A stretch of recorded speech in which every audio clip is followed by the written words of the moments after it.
It's time to rendezvous with cassidoo. Boo! Hey everybody. It is so smoky in Chicago. Oh my word. I delayed this video because my throat hurt from all of the smoke I'm inhaling from the air, not any other means. Anyway, hello, my name is Cassidy. I have a weekly newsletter called Rendezvous with Cassidoo, and this is that newsletter in video form. We'll talk about links of the week, stuff I'm up to, stuff you're up to, and more. Let's get into it. The quote this week is from Adam Grant, who's an author I enjoy. The most meaningful way to succeed is to help others succeed. I very much believe in this. I loved this quote. It was a very easy add to this one. Once again, I hope you had a good week. Last week was nice because we were spending a lot of time at home. This week is nice, but also I don't want to spend this much time at home, but it's so smoky. I keep bringing it up because it is really top of mind. Anyway, let's learn about other things. For the web links of the week, the first one is TypeScript 7.0 was released, which is very fun. This next one, I wanted to bookmark for fixing full bleed CSS. I've been wanting to do this style of being able to have like a main column in my blog and then have more larger width things in another way by like naming grid lines and everything. I really like it. I think it's cool. I still haven't done it because I'm a bum. This article is really good. Anyway, the next one is a long title about obfuscated, self-evaluating bash script, yada, yada, yada. A t-shirt that Uniqlo sold had a real working bash script on the back, and it was a very fun secret code thing, and this developer did a deep dive and blogged about it. It was very fun. For writing code like a human will maintain it, it's self-explanatory, but it's also very true. A lot of times, especially in this AI era, we write a lot of code and we're just like, an agent can fix this. We'll clean this up here and there. And a lot of comments that agents and AI tools add tend to be more about like, I'm fixing this, I'm doing this, rather than what is the state of the code base at that particular time. Anyway, this is just talking about how to be a little bit more helpful. And then finally, this last blog post about getting started with anchor positioning. So good. It's just a deep dive into anchor positioning, and I think we could all use a refresher. For something interesting that happened this week, I got this tiny little e-reader. Do you see that? It's my little wallpaper is Batman drinking tea and looking at cats. Anyway, it's a really cute little device. This is not sponsored. It is just such a fun little thing to play with. There's a lot of open source firmwares out there. I tried to make my own firmware. It didn't go that well, but it was really cool. And it's really nice to have an e-ink reader that's this small relative to my phone. It is smaller.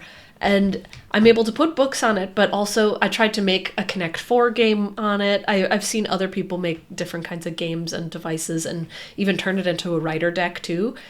It's so nice to have this portable thing, and it's a little quality piece of hardware. So anyway, talked about that in the newsletter. I wrote a little blog post about it too, and I recommend it. It's been really nice. And also, I reach for it a little bit more than my phone. If I'm reaching for a scroll, I can reach for a book instead, which is always good. Now for this week's sponsor.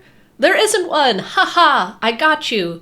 But anyway, yeah, it's cool. If you are interested in my content at all, could you like and subscribe? But also, if you could just tell me the kind of stuff you want to see from me, let me know. This YouTube channel itself has been kind of an experiment for me, which has been fun, and I'm kind of deciding how I want to continue with it, because I like it. I like making videos and hearing what people think about videos, but it's also just enough of a time sink that I want to make sure that it's stuff that people actually want to hear about and not just me shouting into the void. But also, if your organization would like to sponsor this newsletter, let me know. You can email me, respond to the issue, respond on YouTube, whatever you'd like to do. Anyway, ad. For the interview question of the week, I had you get the impacted coordinates of a fireworks display. So in a 2D grid, if there was a firework at one point, boom, what are the coordinates around that? And y'all did a great job with that one. This one was very fun to mess with. I fiddled with the question and like the wording of the question and also my own solutions a few times. Write a function that takes a non-negative integer n and prints the number 0 through n in a clockwise spiral starting at the top left of a square grid. So you could see in this one it goes 0 through 9, and then all of a sudden it goes down this way and then back this way, all the way in a spiral. And this one is a perfect spiral, but then you can see how you need a gap when it's a number like 30 and it doesn't fill it all the way in. Super fun question. I really enjoyed this one, and we've already got some fun responses coming in. If you would like to be one of them, you can respond to the YouTube comments here, or on social media, or respond to the email. For some cool things around the internet, this first one is a documentary, how the world's largest running sardine cannery packs 18 million cans a year. It's about this business in Portugal that packs sardine cans and a bunch of other things.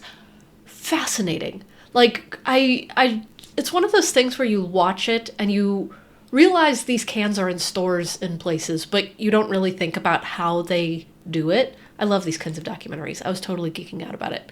The next link is a giant hand-wired macro pad. And when I say giant, it's huge. He talks about how he 3D printed it and hand-wired all of these things to make just a gigantic macro pad. It was awesome. This next post from Nomos, I don't know how to pronounce it, Glashut?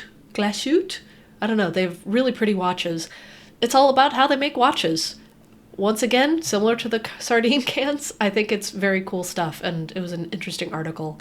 And this last one was interesting. It's about teaching pop music analysis to people who aren't studying such things from the perspective of a professor who has to make a syllabus and learning about all the tools that they use to teach pop music. I thought this was so interesting. I love learning, again, behind the scenes. That's so many of these things, behind the scenes of how people do things.